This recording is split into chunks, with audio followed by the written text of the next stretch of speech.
Yo soy Dora Barrancos, soy socióloga, historiadora, soy investigadora principal del CONICET. Bueno, cuando yo era adolescente pensaba que mi carrera era el derecho. Yo pertenecía a una familia de clase media, mi papá era maestro, era director de escuelas, y ahí viene otra historia mía que es casi de registro, yo diría, en fin, genético, por decir algo, y es mi enorme gusto por la lectura. Mi papá, que recibía cajones llenos de libros, porque en la época en que yo era niña, el Consejo Nacional de Educación asistía a todas las, o por su obligación, digamos, legal, lo que le competía como función y misión, era sostener la educación pública en territorios nacionales. Yo todavía recuerdo lecturas de esa época, de 7, 8 años, 9, 10 años de edad. Pero bueno, la manifestación primera era el derecho, ¿no? Es decir, aquella cuestión que se aproximaba bastante a esa actitud mía de hacer justicia en todo momento, ¿no? Y cuando efectivamente entré a la Facultad de Derecho, después que hice me torné maestra normal, y bueno, hice lo que era un ciclo preintroductorio que llevaba exámenes que eran el ingreso a Derecho. Ya cuando me topé con las primeras materias de Derecho, me desencantaron profundamente, porque en realidad lo que yo estaba buscando no era la norma, sino era la gente detrás de la norma. Y en esos momentos había buenas noticias de una carrera que se había inaugurado hacía poco, que era sociología. Pero debo decir que estuve en un momento un poco perdida en la selección, porque me encantaba filosofía, me encantaba historia y me estaba fascinando mucho esto de la sociología. Y ahí fue como, digamos, enveredé para hacer lo que eran, primero había un ciclo de introducción previo a que había que sortear, obviamente había que dar exámenes para esto que era una especie de CBC, no era lo mismo, era el examen, no era un examen de ingreso, había que hacer unos cursos y me encantó. De modo que, por ejemplo, hay cuestiones de filosofía que yo me las aprendí tanto en el curso como en las introductorias de filosofía, ¿no? De modo que, bueno, me torné una socióloga. Era evidente que había que erguirse frente a la opinión de los varones, ¿no? El grupo de varones era mayoritario igual en sociología, aunque después se tornó una carrera muy amigable para las mujeres, pero no puede decirse que se inundara de mujeres el primer día, ¿no? Sí, yo recuerdo, inclusive en mi desempeño como maestra, ¿no?, algunas actitudes de algún maestro que era evidentemente muy misógino, ¿no?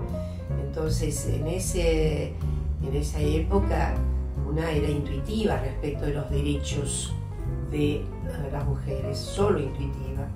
En el exilio en Brasil yo me torné feminista, siempre lo diré, lo he dicho muchas veces y ahora voy a volver a subrayar.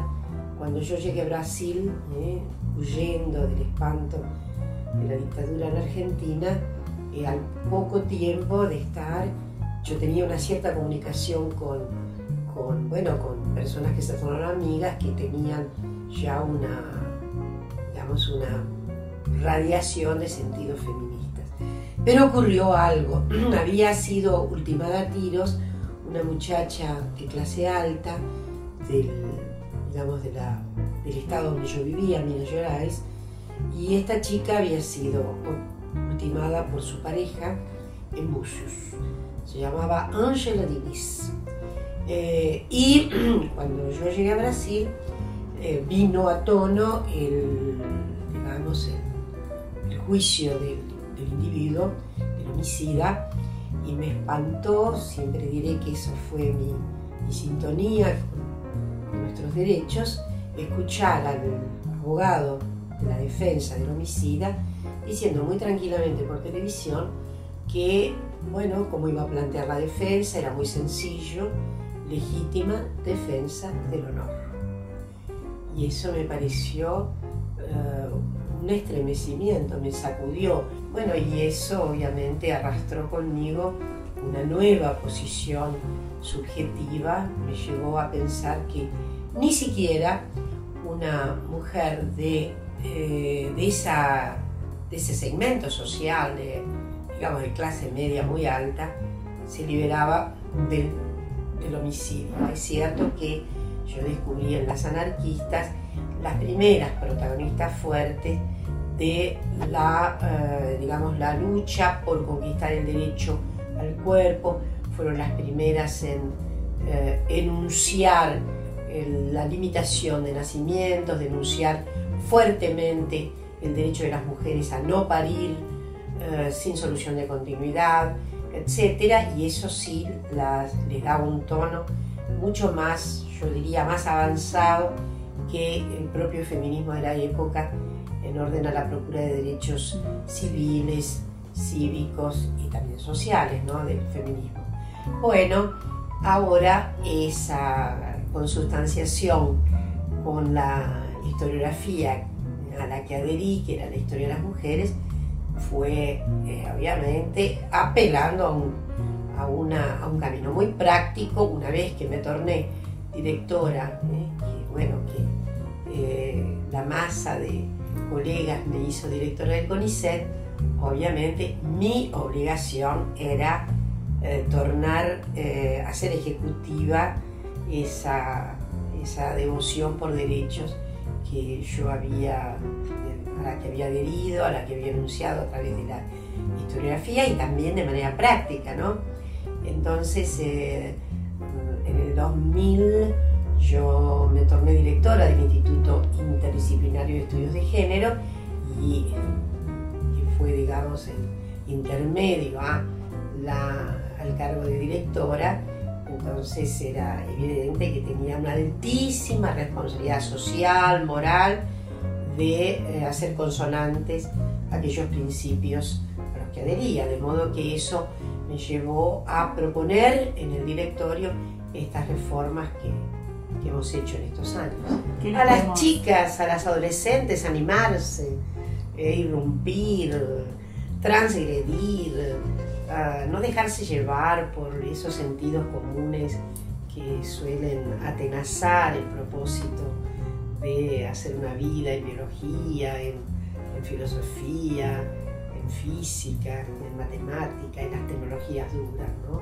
Animarse a forjar un sentido muy gravitante del deseo, ¿no? Y, en fin, a soportar todas las adversidades, con ánimo, con fuerza y sobre todo a saber distinguir todas las circunstancias de discriminación y decirlas, ¿no? Animarse a compartir con otras, esto no puede quedar en las tinieblas, tiene que ser exhibido.